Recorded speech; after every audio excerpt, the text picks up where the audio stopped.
பால் வாங்கிட்டு வாங்கன்னு அனுப்பியிருக்காங்க. பால் பாக்கெட்டு போனவர் பால் பாக்கெட் வாங்கி வீட்டில் வச்சுட்டு அப்படியே போனவர் தான் நேராக யூடியூப் சேனலில் போய் பேட்டி கொடுத்துட்டு பார்த்தா மத்தியானத்தில் வந்து பால் வாங்க போனாலும் என்னையா பண்ணி தொலைஞ்சேன்ற மாதிரி தான் ஆகிப்போச்சு. இப்போ சாயந்தரம் யூடியூப்பில் பார்த்தா பரபரப்பாக இருக்குது. வீட்டில் அப்படியே கெத்தாக உட்காந்துருக்காரான். டிவியில் போடு பாப்பா பொண்ணுகிட்ட சொல்லியிருக்கேன், அப்பா வரேன் பாரு, எவ்வளோ ஃபேமஸ் ஆகிட்டேன் பாரு ஒரே நாளில், நான் நினச்சேன்னா எது வேணாலும் பண்ணுவேன். இன்றைக்கி இருக்கிற ட்ரெண்டுக்கு ஏதாவது இந்த மாதிரி மோசமாக பண்ணால் தான் வைரல் ஆகலாம்.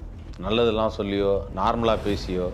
நல்லது சொல்கிறதுக்கு அவருக்கு ஏதாவது தெரிஞ்சால் தானே சொல்லுவார். இல்லை அவருக்கு இல்லை, ஜென்ரலாக சொல்கிறேன். மற்றவங்க எல்லாருமே இப்போ இது ஒரு ட்ரெண்டாக எடுத்துக்கணுமா, இனிமேல் எப்பவுமே அது மாதிரி தான் பேசுகிறேன். அப்போ அந்த படத்தோடைய ப்ரமோஷனுக்காக பேசுனதுக்கெலாம் கூட கரெக்டு தான் போடுது. அவங்க காமெடியாக நினச்சி பேசுனாங்க, ஆனால் தான் உண்மை போடுது. அதை தான் அப்படி பேசினா தான் நீங்கள் வைரல் ஆக முடியும், படம் ரீச் ஆகும், 4 நாளில் ஓடுற படம். ஏதாவது லூஸ்தரமாக ஏதாவது பேசணும், கிராங்கியான விஷயத்தை பண்ணாவே இன்றைக்கி வைரலாக ஆகிடுவாங்க. அதுதான் இப்போ நம்ம தெரிஞ்சிக்க வேண்டியது. அப்போ இது சரியான சமுதாயம், அதை நோக்கி தான் நல்லா போயிட்டுருக்கு. இன்னொரு ஐடியா கூட இருக்குது. இப்போ நம்ம அடுத்த பேட்டிலாம் கட்டிலில் படுத்துக்கிட்டே போடலாம், பேசலாம். ஏன்னா எத்தனை நாளைக்கு தான் உட்காந்துக்கிட்டே எடுக்கிறோம். இப்போ லைட்டை போட்டு அதை போட்டு கட்டிலில் படுத்துக்கிட்டே மேலே ஒரு லைட்டை போட்டிங்கன்னா போதும். பிக் பாஸில் போகிறதுக்கு தான் ஏதோ பண்ணிக்காப்புல. இப்போ இந்த டைம் பண்ணோன்னா அடுத்த பிக் பாஸில் கூடுவாங்க. இதே மாதிரி தொடர்ந்து இப்போ நிறைய வீடியோ பண்ணும்போது அங்கே உள்ளே போய் ஒரு பேகை மாட்டி விட்ருவாங்க, மைக் பேகை மாட்டி விட்டு வச்சு ஆளாளுக்கு வச்சு செஞ்சு கலாச்சி விட்டு டிஆர்பி எடுத்து அவன் சம்பாரிச்சிட்டு ஏதோ ஒரு 5 லட்சம் 10 லட்சம் கொடுப்பாங்க. அப்போ பூசணி ஸ்டாருக்கு அடுத்து வருதான், அடுத்த வருஷம் வருதான். ஸோ அப்போ வந்து கரண்ட்டு ட்ரெண்டுக்கு ஆகிறதுக்காக தான் இருக்கார். அவருக்கு இதெல்லாம் தெரிஞ்சு தான் செய்கிறாப்புல. அடுத்த பிக் பாஸுக்கு ட்ரை பண்ணிகிட்டு இருக்காரு. அதுக்கு இப்போயே ஆரம்பிக்கிறாப்புல. சரி, இதெல்லாம் வந்து இது எவ்வளோ நாளைக்கு இதெல்லாம் நீடிக்கும்? அது கொஞ்ச நாளைக்கு எவ்வளோ. சரி, இனிமேல் எல்லாமே அப்படி தான் இருக்குமா? இல்லை, இப்போ உள்ள காலங்களில் நெகட்டிவ் பப்ளிசிட்டி இந்த அதாவது பலூனாக்கான்னு ஒன்று இருக்குது. என்னடா பலூனாக்கானா எல்லாருக்குமே தெரியும். இப்போ அதை கூப்பிட்டு செலிப்ரிட்டி ஆக்குறான்ல, அப்போ என்ன நின்ன 4 பேர் பலூனாக்காக்கள் உருவாகும். இதுதான் அவங்களுக்கு. ஸோ அந்த மாதிரி இப்போ தர்பூசணி இவர் இருக்கானே, யார், வாட்டர் மெலான் ஸ்டார், அவனுக்கு அடுத்து இவர் வந்துடுவாப்புல. இவர் வந்து கொய்யாக்கா ஸ்டார் அப்படின்னு எதாவது ஒன்று, கொய்யா பழத்தை கடிக்கிற மாதிரி இப்படி ஏதாவது ஒரு 4 பண்ணாப்புலன்னு வைங்க. 2 பேட்டியை கொடுத்தாப்புலன்னா இப்போ மகேந்திரன், அதுக்கடுத்து பாகவதர், ஏன்னா அப்புறம் வந்து என்எஸ் கிருஷ்ணன், இவங்களை பற்றிலாம் அடுத்த இதில் பேசினார்னா இன்னும் ஃபேமஸ் ஆகிடுவார். புரியுதா உங்களுக்கு? அப்போ அடுத்த கட்டமாக வந்துடுவார். சிறப்பு. எப்படியும் உங்களுக்கும் அவரோட இப்போ நடிக்கக்கூடிய வாய்ப்பு வந்தாலும் வரலாம். ஏன் இல்லை, வரலான்ற ஒரு படத்தில் இருக்கா, அவரையும் கமிட் பண்ணுறாங்க, உங்களையும் கமிட் பண்ணுறாங்கும் போது எப்படி வேணான்னு சொல்ல முடியுமா? அதனால் நீங்கள் பகச்சிக்காதீங்க. ஏன்னா இப்போ நெகட்டிவ் பப்ளிசிட்டி, நெகட்டிவ் ஆட்கள் தான் மேலே வந்துக்கிட்டு இருக்காங்க. நாம தான் நம்ம வந்து மெயினான ஆளையே பகைச்சிக்கிட்டோமேன்னு என்ன பண்ணுறோம் அப்படின்ற மாதிரி நம்ம மெயினான ஆளையே தான் பகைச்சிக்கிட்டோமே. அதுக்கப்புறம் என்ன இவரெல்ல பகைச்சிக்கிறதுக்கு என்ன இருக்குது? ஒன்றும் இல்லையே நம்மகிட்ட. இருந்தாலும் வந்துடும். இப்போ தேவயானிக்கு தான் என்ன பண்ணுறதுன்னு தெரியாமல் இருக்காங்களாம் பாவம். வீட்டில் வச்சாலும் பிரச்சனை, வெளியே விட்டாலும் பிரச்சனை. அன்னைக்கு என்ன பண்ணியிருந்திருக்காப்புல, எல்லா பேரும் சொல்லாங்க, நேற்று வரைக்கும் என்கிட்ட நல்லா தான் பேசிகிட்டு இருந்தார், இன்றைக்கி செத்துட்டாருன்னு வாங்க. ஏன் காலையில் என்கிட்ட ஃபோன் போட்டு பேசிகிட்டு இருந்தாருங்க 9 மணிக்கு, 10 மணிக்கு பார்க்குறேன் திடீர்னு செத்துட்டாருன்றாங்க அப்படின்வாங்கல்ல. அந்த மாதிரி தேவையான நினச்சிக்காப்புல. பால் வாங்கிட்டு வாங்கன்னு அனுப்பியிருக்காப்புல, பால் பாக்கெட்டு போனவர் பால் பாக்கெட் வாங்கி வீட்டில் வச்சுட்டு அப்படியே போனவர் தான் நேராக யூடியூப் சேனலில் போய் பேட்டி கொடுத்துட்டு பார்த்தா மத்தியானத்தில் வந்து பால் வாங்க போனாலும் என்னையா பண்ணி தொலைஞ்சேன்ற மாதிரி தான் ஆகிப்போச்சு. இப்போ அப்படி இதில் இருக்காப்புல. சாயந்தரம் யூடியூப்பில் பார்த்தா பரபரப்பாக இருக்குது. வீட்டில் அப்படியே கெத்தாக உட்காந்துருக்காரான். டிவியில் போடு பாப்பா பொண்ணுகிட்ட சொல்லியிருக்கேன், அப்பா வரேன் பாரு, எவ்வளோ ஃபேமஸ் ஆகிட்டேன் பாரு ஒரே நாளில், நான் நினச்சேன்னா எது வேணாலும் பண்ணுவேன், உங்கள் அம்மாட்ட சொல்லி வை, உங்கள் அம்மா மட்டும் தான் ஃபேமஸ் நினைக்காத. ரீசெண்டாக தான் அவங்க வந்து ஒரு இப்போ குறும்படம் ஒன்று பண்ணாங்க. யார்? தேவயானி. அவங்க இதுக்காக இன்ஸ்டியூட்டில் போய் படிச்சுட்டு பண்ணாங்க. அப்புறம் அவங்க பொண்ணு வந்து நல்லா பாடிச்சு, அது ஜீ தமிழ் சரிகமபால வந்து. ஸோ அதெல்லாம் பண்ணோன்னே இல்லை அவங்க நல்ல நடிகை, நல்ல டேலண்ட் இருக்குது, எல்லாமே இருக்குது. அவங்க போய் பண்ணாங்கல்ல, பொண்ணும் ஃபேமஸு, அம்மாவும் ஃபேமஸ் ஆகும்போது நம்ம குடும்பத்தில் அது எல்லாருக்கும் இதை மதிக்க மாட்டாங்க, பச்சை தண்ணி கூட கொடுக்க மாட்டாங்க நமக்குன்னு நினச்சிருந்துருக்கலாம்.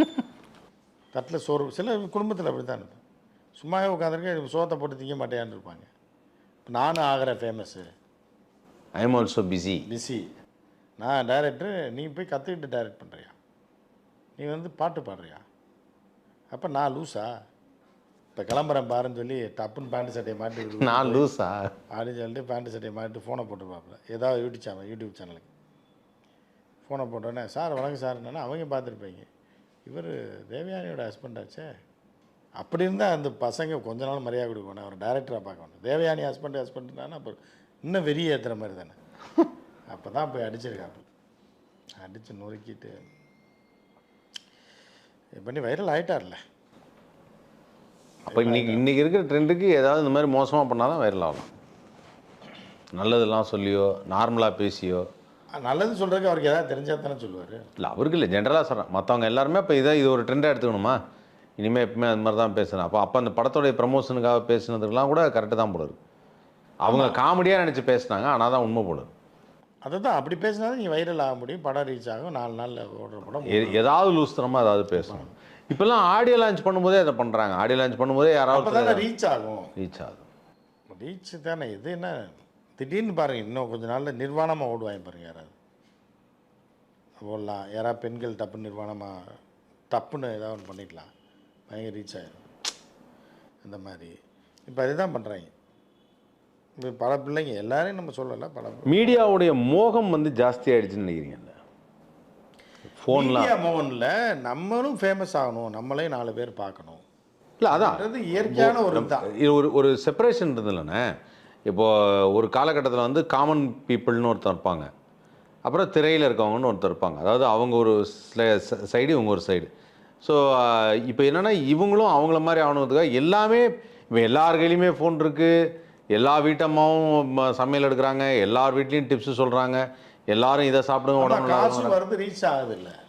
புரியுதா? அது ஒரு சம்பாத்தியம் ஆயிடுச்சு. வருமானம் வருது இல்லை, வருமானம் வருது, புகழும் வருது, நம்மளை 4 பேருக்கு தெரியுது, பார்த்தோன்னே கூப்பிட்றாங்க. அன்றைக்கி மீன் குழம்பு நீங்கள் தானே வச்சிங்க அப்படின்னு. ஆமாம் அப்படிங்கும்போது ஒரு பெருமையாக இருக்குல்ல. அதனால் அது அப்படியே கண்ணியம், அது அப்படியே கண்ணியம். சரி, அடுத்து கறி குழம்பு வைக்கும்போது 4 நாளைக்கு எடுத்து போடுவாங்க, 5ஆம் நாள் காய்ச்சல் வந்து யூடியூப் கட் ஆகிடும், பேமெண்ட் வராது. அப்புறம் புலம்பி பார்த்துட்டு 2 வருஷம் ஆச்சு இன்னும் மானிட்டைஸ் ஆகலை அப்படின்னு அவங்களே மூடிட்டு குடும்பத்துக்குள்ளே சண்டை வந்துடும், போட்டு ஃபோனை உடச்சிட்டு போயிடுவாங்க. இப்படி ஒரு குரூப் இருக்குது. அப்படி இருக்குது. சில பேர் திறமையாக இது பண்ணுவான், சாக்கடையில் குதித்து நம்ம எதாவது பண்ணோம்னா வந்துடலாம், இல்லை எருமையை குளிப்பாட்டினோம்னா வந்துடலான்னா அதில் எவனா ஒருத்தர் சக்ஸஸ் ஆகிடுவான். அவனை வந்து விஜய் டிவியில் கூப்பிட்டு ஃபேமஸ் பண்ணோன்னே அதை பார்த்தோன்னே நம்மளும் இதே மாதிரி எருமையை குளிப்பாட்டலன்னு ஆயிரக்கணக்கான பேர் எருமையை குளிப்பாட்டிட்டு இருக்காங்க, இது பண்ணுறாங்க. ஆனால் அவங்கெல்லாம் ஹிட் ஆக முடியாது, எடுக்க தெரியாது, இல்லை பேச தெரியாது, இல்லைன்னா எருமை அந்த பக்கமாக போயிருவேன் எடுக்கிற நேரத்தில் மண்டையா, அது எருமையாக பண்ணியானே தெரியாது தண்ணிக்குள்ளே. இப்படி சில பேர் வந்து என்ன ஆகும்னா அவங்க ரீச் ஆக முடியாமல் போயிடும். இப்போல்லாம் அந்த ஃபோன்லேயே இப்படி ஃபோனை வச்சு அப்படியே அதுலேயே ஒரு சீரியல் படம் மாதிரிலாம் எடுக்கிறாங்க, மினி சீரீஸ். ஆமாம் எடுக்கிறாங்க. அதை எவன் பார்க்குறான்னு தெரியல, அதை ஏமாற்றி காசு கொடுக்குறாங்க. எப்படின்னா இப்போ நீங்கள் சீரியலில் எப்படின்னா பார்த்துட்டே இருக்கும்போது தின்னு ஒருத்தன் சண்டையில் இருக்கிற மாதிரி, யார் நீ, எதுக்காக என்கிட்ட வந்து பேசுகிற, நீ யார் யாரோ அப்படி இப்படின்னா அந்த 1 நிமிஷம் அப்படியே போகுது. ஏன் நான் பாட்டுக்கு ரோட்டில் போட்டு நீ தான் கேட்குறேன்னு ஒரு அரை டப்புன்னு யாரோ சண்டை போடுறாங்கன்னு அப்படி பார்க்குறான். 1 நிமிஷம் ஆனவுடனே 10 ரூபாய்க்கு ரீசார்ஜ் செய்யவும், இந்த ஆப்பில் டவுன்லோட் செய்தால் தொடர்ந்து காணலாம். டவுன்லோட் பண்ணால் 10 ரூபா போச்சு. அடுத்து ஏதாவது ஒன்று பேசிட்டு இருக்கும்போது இன்னும் 1 ரூபாய் போடவும், இப்படி கறந்துடுறாங்க 50 ரூபாய்க்கு. கடைசியில் பார்த்தா ஒன்றுமே இருக்காது. ஸோ இப்படி இவங்கெல்லாம் ஒழிஞ்சு போயிடுவாங்க. கேட்டால் வெர்டிக்கல் சினிமா, எப்படா வெர்டிக்கலில் சினிமா எடுப்பீங்க அப்படின்றது. எதையும் இங்கே உயரத்தை தான் காட்ட முடியும், பனைமரத்தை வேணால் வெர்டிக்கலாக காட்டலாம். நீங்கள் தரையில் இதே எப்படி காட்டுவீங்க வெர்டிக்கலாக? இல்லை, இவங்க வந்து போர்ட்ரைட் அப்படிங்கிறாங்க. அதான் போர்ட்ரைட் தான். போர்ட்ரைட்டில் எப்படி மூஞ்சி இதுன்னு தானே தெரியும், அவ்வளோதான். அதாவது என்னென்னா கான்டென்ட்டுக்குள்ளே வராங்க, ரெடி உங்களை மட்டும் தான் க்ளோஸ், நீங்கள் எப்படி பேச போகிறீங்க, என்ன பேச போகிறீங்க, அதுதான் மேட்ரு. அதான் பண்ணுறாங்க. அது எவ்வளோ நாளைக்கு ஓடும்? அதுக்கு 1 ரூபா 2 ரூபா பிச்சை எடுக்கிறாங்க. பிச்சைக்காரன்னு ஒன்று ஒன்றா தான் இருக்கான். அவன் அம்மா தாயேன்னு தட்டை தோடுறான், இவன் வந்து 1 ரூபாய் ரீசார்ஜ் செய்யவும் ஆப்பை டவுன்லோட் செய்யணும், அதுவும் பிச்சை தானே. எடுத்து அது சேர்த்து கோடிக்கணக்கில் சேர்த்து அந்த மாதிரி. ஸோ ரியலாக சிரிக்க வைக்க வேண்டாம், ரியலாக எதுவும் நல்லது பண்ண வேண்டாம், இந்த மாதிரி ஏதாவது ஒரு கிராங்கியான விஷயத்தை பண்ணாவே இன்றைக்கி வைரலாக ஆகிடுவாங்க. அதுதான் இப்போ நம்ம தெரிஞ்சிக்க வேண்டியது. அப்போ இது சரியான சமுதாயம், அதை நோக்கி தான் நல்லா போயிட்டுருக்கு. இன்னொரு ஐடியா கூட இருக்குது. இப்போ நம்ம அடுத்த பேட்டியெல்லாம் கட்டிலில் படுத்துக்கிட்டே போடலாம், பேசலாம். ஏன்னா எத்தனை நாளைக்கு தான் உட்காந்துக்கிட்டே எடுக்கிறோம். இப்போ லைட்டை போட்டு அதை போட்டு கட்டிலில் படுத்துக்கிட்டே மேலே ஒரு லைட்டை போட்டிங்கன்னா போதும், ஒரு டிவி ஆங்கரு, இந்த பக்கம் பேட்டி கொடுக்குறவர். ஆமாம் சார், லைட்லாம் ரெடியா, ஓகே ஷார்ட் ஓகேவா, படுக்கலாமா, ரைட் படுக்கலாம். படுத்துட்டு 2 பேரும் பேசிகிட்டு இருக்க வேண்டியதான். இதை ட்ரை பண்ணலாம் நீங்கள் தமிழுக்கு, திருக்குறளில் திரைக்குறளில் ட்ரை பண்ணலாம். சினிமா தானே. நான் எங்கே தனியாக தான் இல்லை, நீங்கள் தனியாக படுத்துட்டு நீங்கள் ஆல்ரெடி சேனலில் நான் மட்டும்தான் இருக்கேன். அதனால் சோலோவாக இருக்காரு, தனியாக பல்லாக்கப்படுத்திட்டு அது பண்ணலாம். ட்ரையல் பாருங்கள், நல்லா போகும். சொல்லுங்க, இந்த மாதிரியான கதைகளை நீங்கள் பெரிய அளவில் ரீச் ஆகிரு. இந்தியாவிலே யாரும் பண்ணல. நான் உங்களுக்கு ஒரு ஐடியா கொடுக்குறேன், நீங்கள் பண்ணுங்க. ஆனால் சொல்லிட்டீங்க, உங்கள் வீடியோ எல்லாரும் பார்ப்பாங்க. இல்லை, இந்த ஐடியாவை எடுத்து எவனோ ஒருத்தன் பண்ண போகிறான். பிக் பாஸ்க்கு போயிருவீங்க அடுத்து. நான் ஏன் போகிறேன்? கூப்பிடுவாங்க, கூப்பிட்டாலும் போக மாட்டேன் நான். என்ன போறையில் போலையே கூப்பிடுவாங்க. அதுவும் ஒரு ஆங்கரை வச்சு பண்ணீங்கன்னு வைங்க, வித்தியாசம் பாருங்களேன். இப்போ நின்றுட்டே பேட்டி எடுத்து, உட்காந்துட்டு சோஃபாவில் உட்காந்து எடுத்தாச்சு, 2 ஷாட் இப்படி எடுத்தாச்சு. இன்னி படுத்துட்டு மட்டும்தான் எடுக்கல. புதுமையாக ஏதாவது. ஆமாம், மைக்கை மட்டும் நீங்கள் மாட்டிட்டு நீங்கள் பாட்டுக்கு பார்த்து பேசிட்டு எடுக்கலாம். நீங்கள் சொன்ன மாதிரி இப்படி கேமரா வச்சுக்க வேண்டியது, அதில் என்ன இருக்குது? அப்போல்லாம் வந்து வேற மாதிரி இருக்கும்ல, சூப்பர் அப்படின்னு சொல்லிட்டு இந்த மாதிரி இருக்கும்போது கதைகள் அது தகுந்த சப்ஜெக்ட் எஸ்பின்னா பயங்கரமாக போகும். ஒரே கேமராலே எடுத்துடலாம் 2 பேரையும். நெருக்கமாக படுக்கணுமே. இல்லை, நெருக்கமானா அடுத்து சில பேர் அப்படி போடுவாங்க. அப்புறம் 2 கேமரா வைப்பாங்க, கீழே 1 மேலே 1, இப்படிலாம் இருக்கும். இல்லை, வித்தியாசம் ட்ரை பண்ணலாம். இங்கே வெர்டிக்கல் சினிமா வந்துடுச்சு, இப்போ என்ன இதையும் பண்ண வேண்டியதானே. ட்ரையல் பார்த்து ஓடிச்சுன்னா வைரல் ஆயிருங்க. திடீர்னு 10 லட்சம் 20 லட்சம் வியூஸ் போச்சுன்னா திடீர்னு பெரிய அளவுக்கு போயிருங்களே. ட்ரை பண்ணலாம், ட்ரை பண்ணி பாருங்க. கட்டில் ஆர்டர் கொடுத்துருவோம்ண்ணே. ஆமாம், ரெடிமேடாக வாங்கி நல்ல கட்டில். முதல்ல என்ன பண்ணுங்கன்னா, ஒரே கட்டிலில் படுக்காதீங்க, 2 தனித்தனி கட்டில். இதில் ஒரு ஆங்கரு, இதில் நீங்கள் அப்படி போடுங்க. எப்படி வைரல் ஆகுதுன்னு பார்த்து இப்படி. அதுக்கப்புறம் ஒரே கட்டில் போட்டு பண்ணுங்க. அடுத்தடுத்து நம்ம அது நல்லா வைரலாக போச்சுன்னா அடுத்தடுத்து வேறு ஐடியா பண்ணலாம். தெரியுதா உங்களுக்கு? இதை ட்ரை பண்ணி பாருங்கள், நல்லா போகும். இதை வந்து இந்தியாவில் முதல் முறையாக, யூடியூப் வரலாற்றில் முதல் முறையாக, உலகத்திலே இது மாதிரி பண்ணதில்லைன்னு நினைக்கிறேன் நான். வேர்ல்ட்லே ஒரு இல்லாத ஒரு விஷயம். ஆனால் நீங்கள் சொன்னது கரெக்ட் தான். நின்று நடந்து உட்காந்து எல்லா இடத்துலையும் இன்டர்நெட் டாக் போட்டாங்க. அப்புறம் உட்காந்து பேட்டி, வண்டி ஓடிட்டே பேசுறது, மைக்கு. அதாவது 2 பேர் பேட்டி போடுறாங்கன்னா அதில் மண்டை மைக்கு பார்த்தா போட்காஸ்ட்டாக பேரை மாத்திரம் மாற்றிடுறேன். அதே தானடா எடுக்கிறீங்க. இப்படி ஒரு கேமரா, அப்படி ஒரு கேமரா. மைக்கு பெருசாக இருந்தால் போட்காஸ்ட்டு, மைக் சின்னதாக இருந்தால் பேட்டி. நடந்துட்டு பேசிங்கன்னா வாக் த டாக்கு. படுத்துட்டு போனீங்கன்னா அது இப்போ புதுமையாக ஒன்று பண்ணலாம். அதனால் ஏதோ ஆங்கர் ரெடி பண்ணி போட்டு பாருங்கள் எப்படி ஓடுது. முதல் பேட்டி நீங்கள் கொடுங்க. ஃபஸ்ட்டு எடுத்து ராஜகுமாரனை பற்றி பேசுகிறதே கம்பெனி வழங்காமல் போயிடும். அது வேறு ஏதாவது சப்ஜெக்ட் பேசு. நான் ராஜகுமாரனை தப்பு சொல்லலை, இன்ட்ரெஸ்டிங்காக.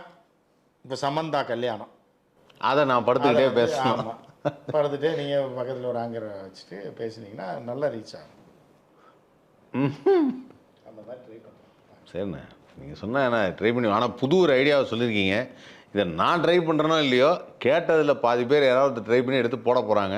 அவங்களும் அதே மாதிரி வைரல் ஆகி அவங்க வந்து ஒரு பெரிய லெவல் டிஸ்க்ளைமர் போட்டுருவோம். அந்த இது போட்டிருக்கேன், அந்த ரைட்ஸ் நமக்கு தான். எஸ், இந்த படுத்துக்கிட்டு பேசுகிற கான்செப்ட் அப்படிங்கிற வந்து சினிமாவில் வந்தாலும் யூடியூப்பில் வந்தாலும் அதுக்கான ஷேர் கொடுத்துடணும். எனக்கு 40, உங்களுக்கு 35, கேமராமேனுக்கு 15 விட்டுறக்கூடாது. எல்லாத்துக்கும் ஒரு ஷேர் கொடுத்து தான் அவங்க பண்ணணும், ரைட்ஸ் கொடுத்து. அந்த மாதிரி நீங்கள் அதிலே போட்டிருங்க. ஓகே ஓகேண்ணே, சிறப்பு. வைரல் ஆகிறது எப்படிங்கிறத பற்றி இப்படிலாம் ஆகலாமான்னு கேட்டேன். இல்லை இப்படியும் ஒரு புது ஐடியா இருக்குதுன்னு சொல்லிட்டார் அண்ணன். தேங்க்யூண்ணே, தேங்க்யூ ஸோ மச்ண்ணே. ட்ரை பண்ணி பார்ப்போம்.